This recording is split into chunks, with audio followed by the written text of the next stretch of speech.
pa' que te grabe. Finalmente, yo, Joy Boy, he regresado a ver figuras históricas bien curseadas. Disculpen que tarde tanto, pero era porque tenía que trabajar con una compu bien chafa. Pero gracias al poder de Diosito Jean Paul, adquirí el suficiente valor para poder comprar una PC gamer. Y sí, como buen castrocito, ahora tengo que recalcar que tengo una PC gamer. Hola a todos, queridos... ¿cómo los llamaré? Macacos, sí, ustedes son los macacos. Hola a todos, queridos macacos. Si están aquí, es porque ya vieron la primera parte y quieren ver en qué acaba. De lo contrario, les dejaré un link del video anterior en la descripción. Como un pequeño resumen, en este iceberg damos un recorrido a través de distintas personas relevantes en la historia mundial, o que simplemente tienen una identidad, trasfondo o desenlace muy misterioso. Así que, prepárense. Y si gustan, acompáñenme a ver la segunda parte del iceberg de las personas más misteriosas del mundo. El incidente Max Headroom consiste en una serie de interrupciones en dos estaciones de televisión de Chicago por parte de un hombre que imitaba y usaba una máscara del personaje del mismo nombre, Max Headroom. Y este sujeto se burló de figuras políticas y de las mismas cadenas televisivas que logró secuestrar el 22 de noviembre de 1987. La primera y menos conocida ocurrencia pasó durante las noticias de WGN 9 O'Clock, en las que el presentador Dan Roan estaba recapitulando los aspectos más destacados del reciente juego de los Osos de Chicago. La intrusión como tal duró como 25 segundos y no hubo audio, sino un zumbido muy bajo. Solo duró eso porque los ingenieros cambiaron las frecuencias de los enlaces de su estudio y pusieron fin de manera efectiva a la intrusión. Cuando la transmisión volvió, el presentador Dan Roan, muy confundido, dijo: "Si estás preguntándote qué acaba de pasar, yo también". 2 horas más tarde, aproximadamente a las 11:15 p.m., en la estación miembro de PBS WTW, se secuestró un capítulo de la serie británica Doctor Who's Horror of Fang Rock, con un video similar de Max Headroom, solo que esta vez el audio sí funcionaba, y los ingenieros no tenían realmente una forma de deshacerse de él. Lo que siguió fueron 90 segundos del imitador de Max Headroom, burlándose del presentador WGN, Chuck Swirsky, anuncios muy desafortunados de New Coke por parte de Max Headroom, quien levantaba el dedo de en medio con una extensión de goma, y también se burlaba del periódico de Chicago, el Clutch Cargo. Después de esto, Max se inclina y con el trasero descubierto frente a una mujer, suponemos, quien está vestida de una forma muy antigua con un matamoscas en la mano. La mujer le empieza a gritar "Bend over, bitch", y lo golpea repetidamente, seguido esto por Max gritando de dolor. El video se corta y Doctor Who continúa con normalidad. El incidente de Max Headroom fue una noticia nacional y se informó en la CBS Evening News al día siguiente. La WTW recibió numerosas llamadas de los televidentes que se preguntaban qué diablos ocurrió durante la superposición de señal. Desde la dirigencia del Canal 9 se dijo que estaban estudiando formas de mejorar la seguridad en sus señales de transmisión, entre comillas muy grandes. El pirata de la transmisión y sus cómplices nunca fueron encontrados, y la policía nunca nombró a ningún sospechoso o testigo. Lo que sí ocurrió fue que Max Headroom quedó inmortalizado en internet como uno de los más grandes memes para siempre. Fue en 2007 cuando los medios de Estados Unidos dieron a conocer el caso de un hombre llamado Paul Carrasso, quien progresivamente vio cómo su rostro fue tomando una extraña tonalidad azul. No sabemos demasiado sobre la vida de Paul, más allá de que no le gustaba ir a lugares muy concurridos. También sabemos que era un hombre estresado, tanto que el estrés le causaba todo tipo de problemas en la piel. Cansado de esos problemas, Paul decidió comenzar un tratamiento con un medicamento a base de plata coloidal, algo muy desaconsejado por organizaciones como la FDA. El medicamento estaba indicado para ingerirse por vía oral, pero Paul, que se cansó de no ver resultados, decidió empezar a frotarse esa madre directamente en la cara, aparte de que sí lo tomaba por la vía habitual. Desde luego, nuestro querido amigo Paul no sabía lo que era la argiria y que un exceso de plata podía causarla. Entonces, aquella forma tan peculiar de seguir el tratamiento es lo que hizo que la piel de Paul, que hasta entonces había sido, clara y pecosa como la de cualquier americano, se empezó a tornar azul. Aunque sea difícil de creer, el mismo Paul reconocía que el cambio fue muy gradual y no lo percibí. Tampoco lo hicieron mis amigos. Caso es que Paul acabó con toda la piel azul. Eso y su barba blanca le dieron el apodo Papá Pitufo. Vaya, qué creativos se pusieron los pendejos que pusieron ese apodo. En 2008, decidió dar a conocer su historia, concediendo varias entrevistas para la televisión y alcanzando cierta notoriedad. Paul Carrison falleció en 2013 a los 62 años de edad por culpa de un ataque al corazón. Así es, realmente su piel azulada no tuvo nada que ver con su fallecimiento. Y si algo podemos aprender de la historia de Paul, es que la automedicación siempre trae riesgos. Así es, escucharon bien, no se automediquen y vayan con un puto doctor.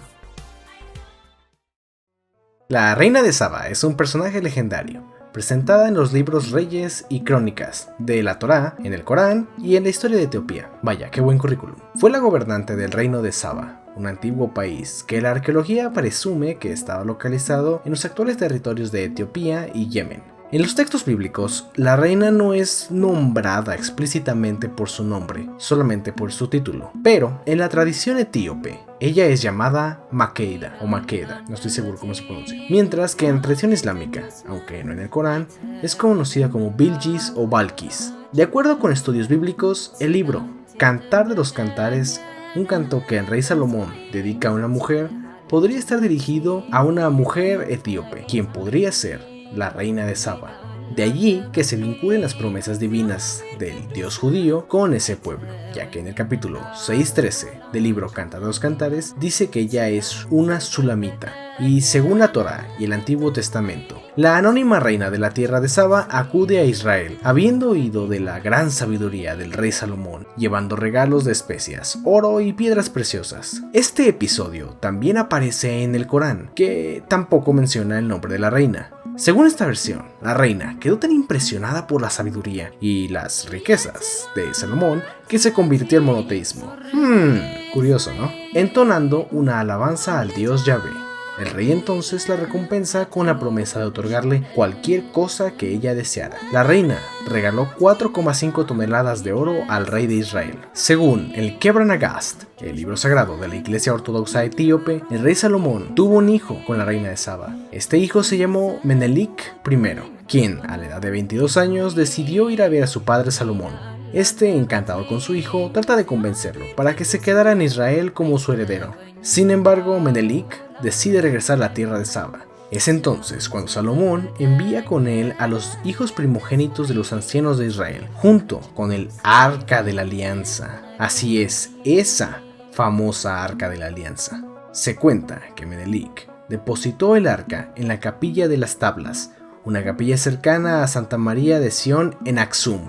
Si el teléfono personal de Dios con la humanidad está ahí, no lo sabemos, ya que no permiten a nadie pasar a examinar, lo que hace todo aún más misterioso. Volviendo con la reina de Saba, su sorprendente vida, el hecho de que fue una hermosa mujer dotada de una inteligencia y diplomacia excepcionales, cuyas leyes a favor de los derechos de la mujer, y sobre todo, su juramento de perpetua virginidad, ¡ja!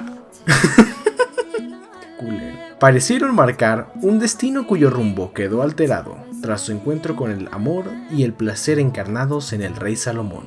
Hay que admitir que la historia de amor entre la reina de Saba y el rey Salomón es cuando menos interesante. Sin embargo, la reina de Saba es parte hoy del patrimonio etíope y la persona en la que se fundamenta el poder de sus reyes, ya que a través de su unión con Salomón, los etíopes afirmaron su conexión entre sus reyes y la monarquía davídica de Israel. Sus reyes se consideraban descendientes directos de la casa de David y por lo tanto reyes por derecho divino.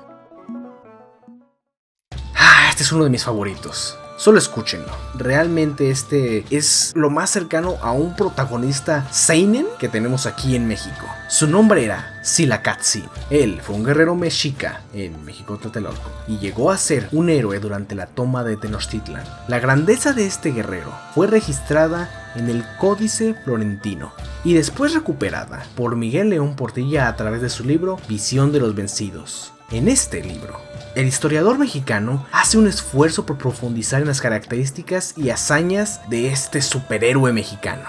De acuerdo con los archivos, se trata de un héroe de origen otomí que llegó a ser temido incluso por los propios mexicas. Sin embargo, después de que se diera la matanza en el Templo Mayor, los españoles se convirtieron en el único enemigo que los indígenas debían de aniquilar. Y así, durante la cruenta batalla, sorprendió a todos la participación de 3 capitanes que, sin importar qué, nunca retrocedieron: Soyexin, Temoxtin y Silakatzin.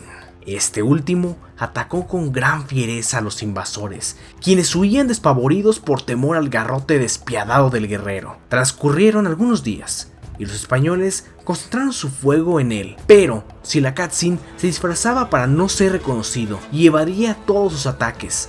Al final, los españoles tuvieron que retirarse, pues no conseguían vencer a los tlatelolcas, sobre todo a Silakatzin. Sin embargo, a pesar de la entrega que Silakatzin demostró durante todas las batallas que antecedieron a la caída de Tenochtitlan, no podía evitar sentir una profunda tristeza por aquellas comunidades que, por culpa del odio que sentían hacia los mexicas, se habían aliado con el enemigo, consolidando así la derrota para todos los pueblos originarios. Cabe mencionar que se desconoce cuál fue el paradero de este imponente guerrero. No obstante, debido al amor que mostró por su pueblo y a sus numerosas hazañas, sin duda se trata de un personaje mexicano que merece ser recordado. Bien, prepárense. Aquí viene uno de los personajes históricos más despreciables. Y considerando la vara que puse desde el video anterior, es decir mucho. La Ventri Beria fue un arquitecto constructor, dirigente comunista y de Estado de la Unión Soviética, mariscal político y jefe de la policía y el servicio secreto, NKVD, desde 1938 hasta 1953. Su gestión es asociada a la más dura represión stalinista, con arrestos y ejecuciones masivas llevadas a cabo durante la llamada Gran Purga. Esta llamada Gran Purga vivió su momento más alto alrededor de 1934 y sirvió para que cientos de miles de miembros del Partido Comunista Soviético, socialistas, anarquistas y opositores fueran perseguidos, juzgados y finalmente desterrados, encarcelados o ejecutados en los gulags. La purga permitió a Beria destacar ante Stalin, quien en 1938 lo colocó al frente de la policía política de la URSS, y así se encargó de perseguir a la disidencia.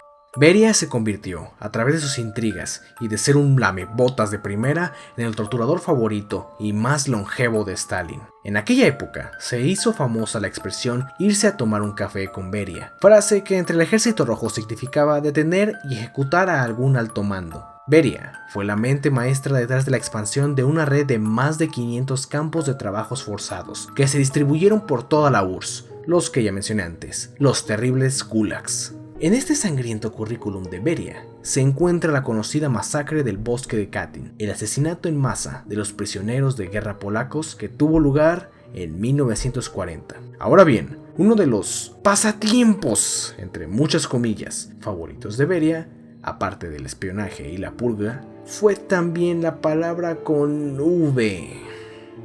Durante años, se desconfió de la veracidad del supuesto historial de crímenes de esa índole de Beria, pero gracias a la desclasificación de los archivos de sus interrogatorios, se pudo comprobar que todo era cierto. Y según palabras del historiador británico Simon Sebag Montefiore en su obra La corte del zar rojo, Beria se entregó a una vida sexual draculiana. A menudo es imposible diferenciar entre las mujeres a las que sedujo, las que acudieron a él para defender a sus seres queridos y aquellas a las que simplemente secuestró y pues ya saben. Y no solo eso, en 2003, la embajada de Túnez en Moscú, situada en la antigua mansión de Beria, informó que durante las obras de construcción de la bodega habían sacado a la luz multitud de huesos humanos, algunos enterrados y otros ocultos entre los muros del edificio.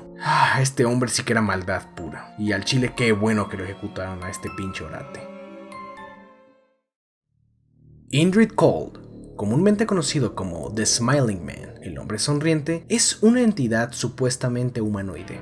El apodo proviene de la tendencia del ser a sonreír a casi todos los que se han topado con él. Se dice que todavía visita West Virginia hasta el día de hoy, y se informa que el hombre sonriente tiene una apariencia humana, aunque comúnmente se le asocia con la actividad ovni y a veces se cree que es un extraterrestre en sí mismo. La personalidad de Indrid Cold, o el hombre sonriente, difiere entre los avistamientos. Las experiencias de Indrid con un vendedor y John Keel lo pintan como un extraterrestre no malévolo que no quiere hacer daño a nadie e incluso, presumiblemente, los ayudó a estar a salvo al advertirles de futuros desastres. Sin embargo, su experiencia con 2 niños lo convierte en un acosador muy espeluznante y posiblemente paranormal, aunque nada más que eso. pues no parece causar ningún otro tipo de daño a las personas, solo el hecho de que es muy raro. El difunto investigador John Keel investigó a Mothman, el hombre polilla, y durante sus investigaciones recibió llamadas telefónicas de Indrid Cold. La última conversación que tuvieron consistió en que Indrid Cold le dijo a John Keel que se escapara porque ocurriría un terrible desastre. Y cuando John Keel escapó, Silver Bridge se derrumbó y 46 personas murieron a causa del evento. Como verán, Indrid Cold es un personaje muy desconcertante. No sé si pensar de él como un héroe o llamar a Batman a que le quite esa sonrisa a putazos. Ella Harper, conocida profesionalmente como la Niña Camello, fue una artista de circo que nació con una condición ortopédica muy rara que hizo que sus rodillas se doblaran hacia atrás, llamada genu recurvatum. Su preferencia de caminar a cuatro patas resultó en su apodo, Niña Camello. En 1886 apareció como estrella en el circo Nickel Plate de W.H. Harris, apareciendo en los periódicos donde quiera que el circo visitara. El reverso de su carta de presentación decía: "Me llaman la chica camello porque mis rodillas giran hacia atrás. Puedo caminar mejor sobre mis manos y pies como me ves en la foto.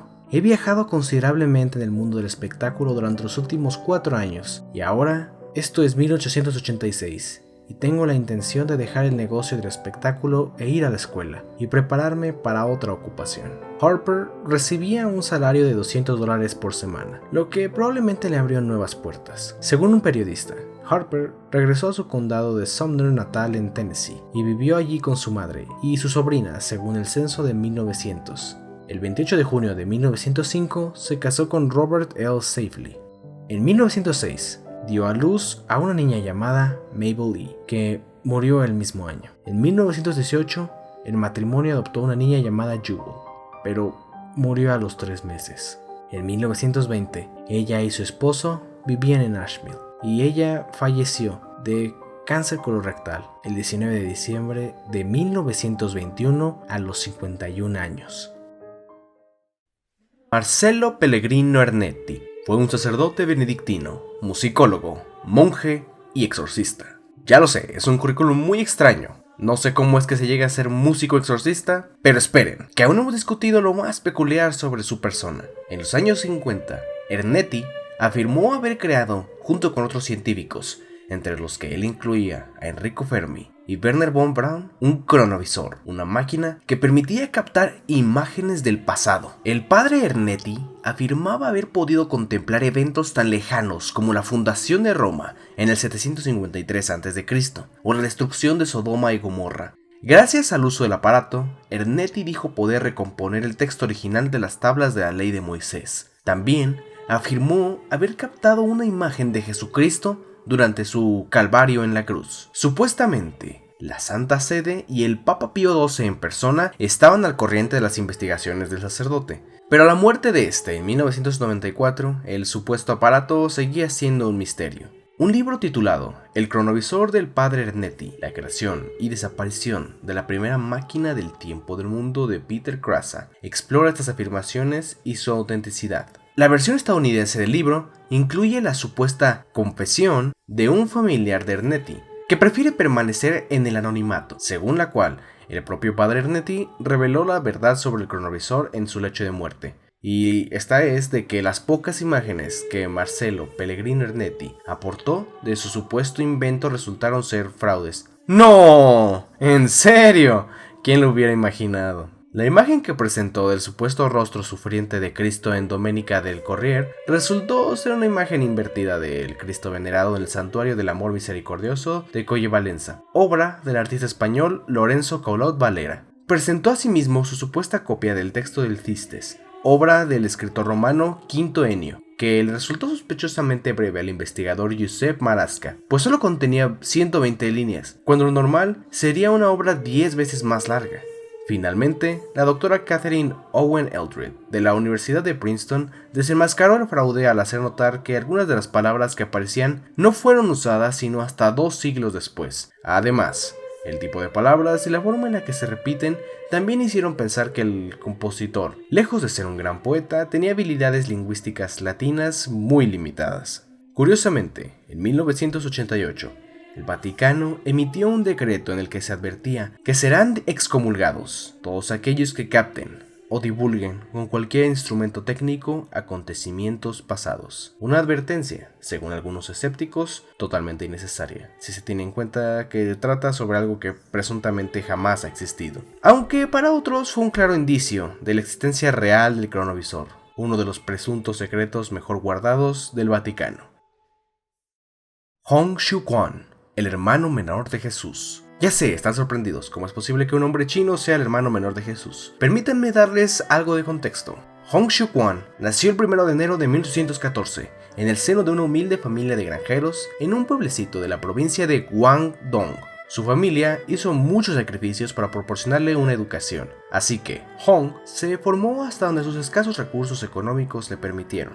En 1836, se encontraba en Guangzhou para hacer un examen cuando se topó con Edwin Stevens, un misionero evangélico que estaba predicando el cristianismo. Gracias a Stevens y sobre todo a su traductor Liang Fa, Hong tuvo acceso a algunas traducciones y resúmenes de la Biblia. Al año siguiente, cuando Hong volvió a suspender ese mismo examen, sufrió un colapso nervioso que desembocó en toda una suerte de sueños vívidos que interpretó como visiones místicas. En estos sueños, Hong vio a Confucio siendo castigado por su falta de fe. Fue visitado por un anciano y por ángeles que lo transportaron al cielo, donde se encontró con una especie de hermano que le entregó una espada y un sello mágico, y que le pidió que limpiara China de los demonios. Después de estas visiones, Hong abandonó definitivamente los estudios y se convirtió en maestro. Años después, recordando la precaria formación cristiana que había adquirido, identificaría al anciano como Dios y al hermano como Jesucristo. Y esta interpretación llevó a mi chinita Lucín a pensar que él era hijo de Dios y hermano pequeño de Jesucristo, y que le había sido encomendada la tarea de transmitir la palabra de su padre y de destruir el culto a los falsos ídolos. Así fue como empezó a quemar todas las estatuas y libros confucianos y budistas que se iba encontrando en su camino, lo que provocó la ira de las autoridades locales. Al tiempo que predicaba su religión, apareció un culto conocido con el nombre de adoradores de Dios, los cuales eran una curiosa y personal interpretación del cristianismo, basada sobre todo en los escritos de Liang Fa, el traductor que mencioné hace poco. Para finales de la década de 1840, ya había conseguido reunir a una cantidad bastante considerable de fieles. En 1850, la secta, con un número de seguidores comprendido entre los 10.000 y los 30.000, empezó a militarizarse peligrosamente, convirtiéndose en una especie de guerrilla. Las tropas de Hong, bautizadas con el nombre del Ejército del Amor, actuaban de forma sangrienta e implacable, movidos por una disciplina extrema y un fanatismo ciego. En 1856 llegaron a formar parte de sus filas aproximadamente 1 millón de soldados, una cifra que en 1860 habría que situar cerca de los 3 millones. Ese mismo año, tras un intento fallido de tomar Shanghái, las fuerzas del gobierno de Qing, ayudados por funcionarios occidentales, empezaron a ganarles terreno a los rebeldes. La rebelión Taiping se prolongó hasta 1864. Después de que mi estimado Lucín comprendió que no podría vencer, decidió abandonar la partida el 1 de junio de ese mismo año. Stefan Wiebrowski, conocido como Lionel, el hombre león, seguimos bien creativos con los apodos, fue un artista de origen polaco, afectado de hiperdricosis, que se exhibió como fenómeno con gran éxito a principios del siglo XX. Nacido cerca de Varsovia en 1890 o 1891, no estamos seguros, sus padres y 6 hermanas eran normales, pero él nació con un largo y suave lanugo dorado por todo el cuerpo. Con 4 años, sus padres lo entregaron a Meyer, un empresario del espectáculo que lo exhibía en Panoptikum de Berlín, un gran parque de atracciones a las afueras de la ciudad. En 1901, llegó a Estados Unidos contratado por el Barnum and Bailey Circus, donde se aseguraba que su aspecto se debía a la impresión sufrida por su madre embarazada al ver cómo un león atacaba a su esposo domador. En 1904, participó en la gira mundial del circo, sustituyendo a su anterior estrella peluda recién fallecida, Yo-Yo, el hombre con cara de perro. Fue examinado por prestigiosos doctores y cuando su contrato terminó, regresó a Panoptikum de Berlín. En 1910, fue exhibido en la Feria de Primavera de Basilea, obteniendo gran popularidad. Lionel era muy culto, hablaba varios idiomas y además era muy divertido y un gran showman. que siempre dejaba a sus espectadores encantados con su conversación y demostraciones de fuerza. Le gustaba mucho practicar deporte y mostraba un físico atlético, lo que unido a su larga y cuidada melena, le valió la admiración del público femenino. Un verdadero gigachad del Stefan. Después de una exitosa carrera, Stefan se retiró a los finales de los años 20 y regresó a Alemania, muriendo de un infarto en un hospital de Berlín en 1932. Este es probablemente uno de los casos más misteriosos de toda la lista, así que pongan mucha atención, las cosas se van a poner muy oscuras. El 1 de agosto de 1991 se encontró el cuerpo de un hombre de mediana edad en una habitación de Sheraton Inn en Martinsburg, West Virginia. Estaba tirado en el baño, todo a su alrededor estaba cubierto de sangre, y la sirvienta, que encontró el cuerpo, recibió una fuerte conmoción y se desmayó. Parecía un suicidio sangriento. Las muñecas del hombre en ambas manos fueron cortadas varias veces, y las heridas eran muy profundas. Sin ayuda, esta persona habría muerto poco después de infligir tales heridas. La recepción del hotel reveló que el hombre que vivía en esta habitación era un escritor, periodista e investigador llamado Danny Casolaro. Su muerte fue una completa sorpresa para todos sus amigos y familiares, pero la mayoría de ellos finalmente aceptó la versión del suicidio.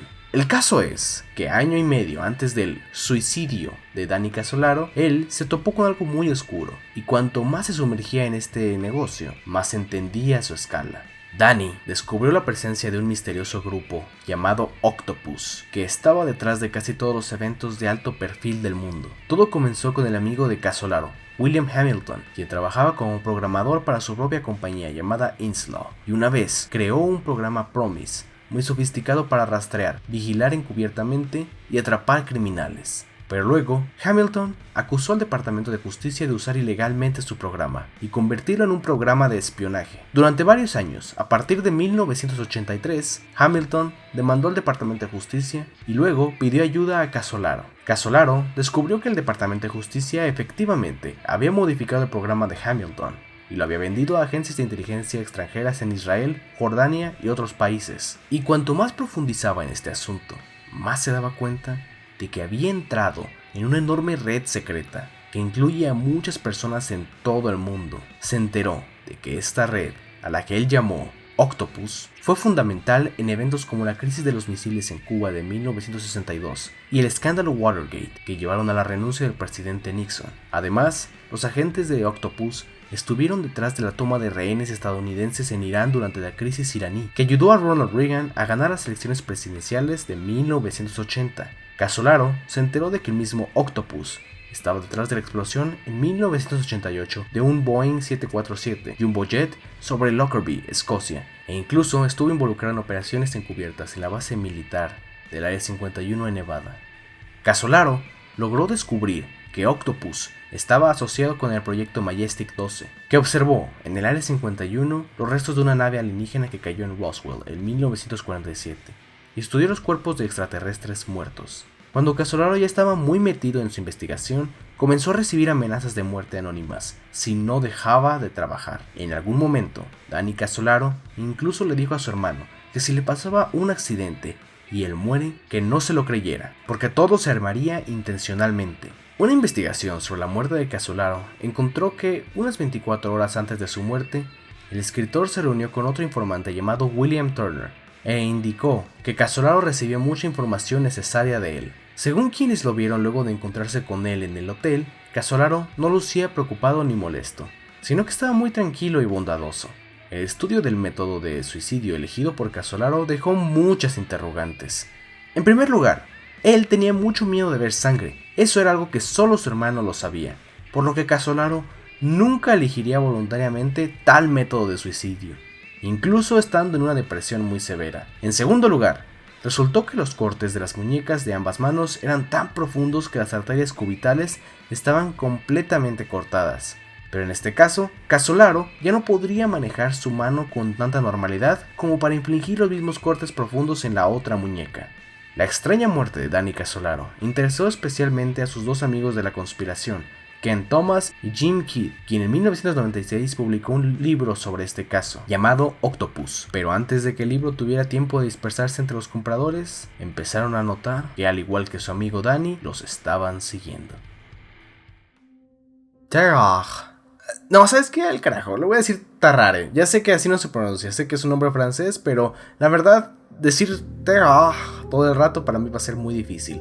Así que, como estamos aquí en los Méxicos, Tarrare. Ya sé, estoy destruyendo totalmente su nombre. Una disculpa. Tarrare fue un soldado y artista callejero francés, conocido por sus inusuales hábitos alimenticios. Él era capaz de comer ingentes cantidades de carne y estaba constantemente hambriento. Básicamente él era Big God de One Punch Man. Sus padres no podían mantenerlo y de adolescente lo echaron del hogar. Viajó por Francia en compañía de una banda de ladrones y señoritas de la noche, antes de convertirse en el telonero de un charlatán ambulante. Se tragaba tapones, piedras, animales vivos y una cesta entera de manzanas. Llevó esta actuación a París, donde trabajó como artista callejero. A comienzos de la guerra de la Primera Coalición, Tarrare se unió al ejército revolucionario francés. Debido a que las raciones militares no eran capaces de satisfacer su apetito, comía cualquier comida que hubiera en las alcantarillas y en las pilas de basura, pero su enfermedad empeoraba con el hambre. Sufría de agotamiento y fue hospitalizado para más tarde convertirse en sujeto de una serie de experimentos médicos para analizar su capacidad de ingerir, donde, entre otras cosas, comía cantidades para 15 personas de una sentada, gatos vivos, serpientes, lagartos y cachorritos, y tragaba una anguila entera sin masticar. Les dije que era picot, no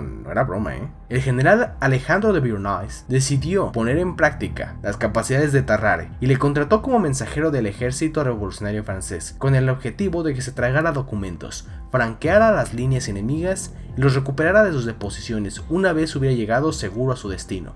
Desafortunadamente, no hablaba alemán y en su primera misión fue capturado por el ejército prusiano, fuertemente golpeado y sometido a un simulacro de ejecución antes de ser enviado de nuevo a las líneas francesas. Con esta experiencia, accedió a someterse a cualquier procedimiento que pudiera curar su apetito y tuvo tratamientos con laudano, pastillas de tabaco, vinagre de vino y huevos pasados por agua.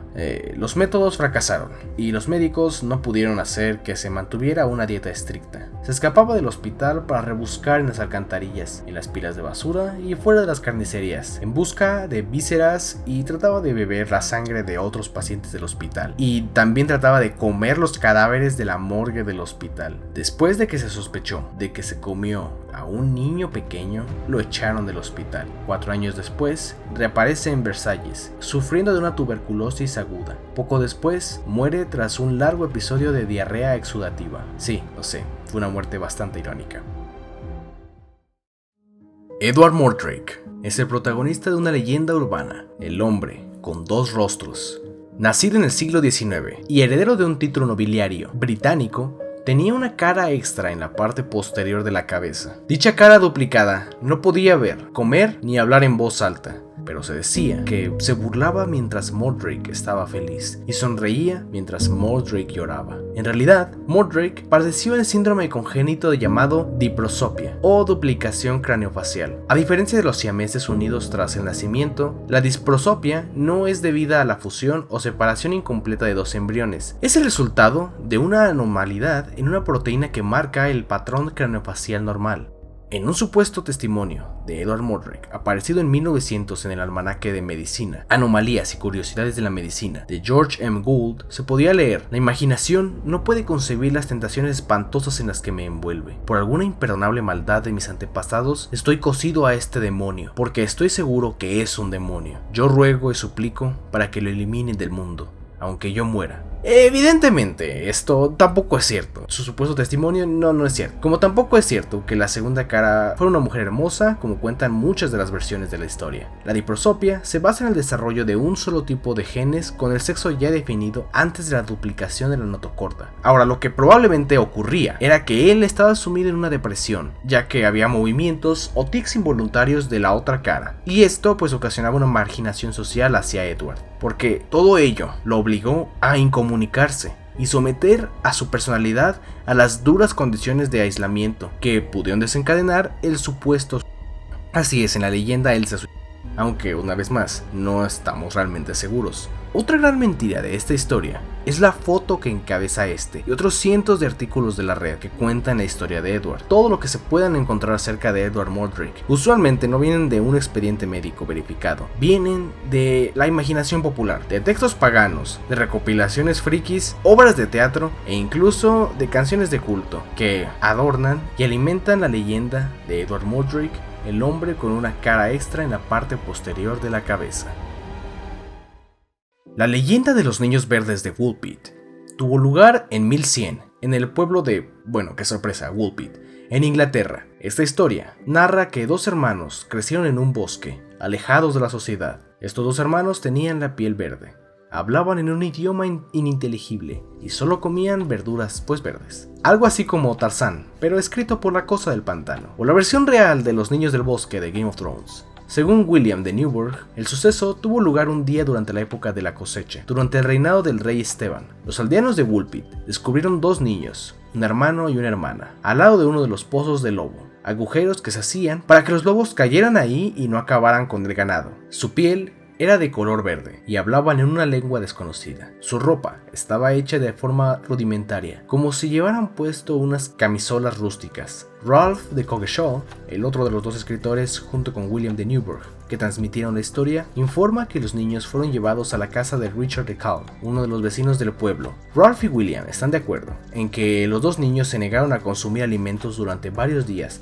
hasta que se encontraron con algunas habas crudas que consumieron con avidez. Los niños se adaptaron gradualmente a una alimentación normal y con el tiempo perdieron su color verde. El chico, que parecía ser el más joven de los dos, falleció poco después de que él y su hermana fueran bautizados. La causa es ambigua. Según Ralph, la chica trabajó durante muchos años como sirvienta en la casa de Richard de Calne. William añade que ella finalmente se casó con un hombre de King's Lynn, al este de Woolpit. Una investigación llevada a cabo por el astrónomo y escritor Duncan Lunnan ha llegado a la conclusión de que la chica se le dio el nombre de Agnes y que se casó con el funcionario real Richard Barr, con el que tuvo al menos un hijo. Algunos médicos sugieren que posiblemente los niños padecían clorosis, una rara enfermedad anémica que se caracteriza por un tinte verdoso en la piel. Aún así, la teoría no está del todo aceptada. Respecto al idioma ininteligible que hablaban los dos niños, algunos sugieren que es el dialecto flamenco, hablado en el norte de Bélgica y en el sur de los Países Bajos. Esta explicación es rechazada, ya que en el siglo XII había importantes rutas marítimas entre Gran Bretaña y el continente, por lo que a través del pueblo de Woolpit pasaban personas que hablaban ese idioma, por lo que es imposible que los propios aldeanos de Woolpit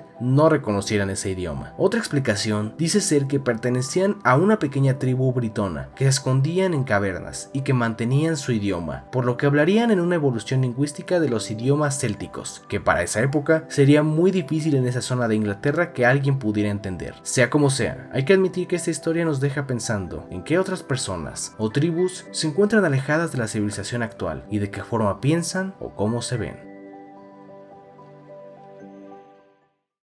Bueno, fue un gran recorrido.